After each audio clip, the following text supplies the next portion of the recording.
How to switch or log out of your IRCTC account in the IRCTC Rail Connect application.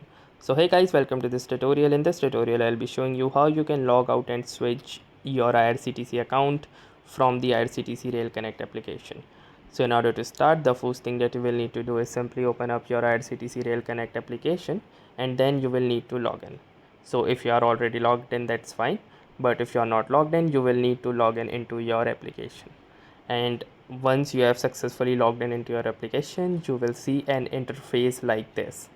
So in this interface, in order to log out, you will need to click onto this accounts button at the bottom, and once you will do this, you can see all of these menu right here.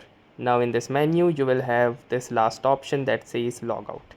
So simply click onto this logout button, and it will give you an alert that says, are you sure you want to log out? So if you want to proceed, you can simply click onto this yes button, and now you can see that the app has been closed. Now if you will open the application again, it will give you an alert, and now from here you will need to log in again into your application using your IRCTC credentials. So that's how easily you can log out of your IRCTC Rail Connect application and log in with a different account. So that was all for this tutorial. Thanks for watching and have a nice day.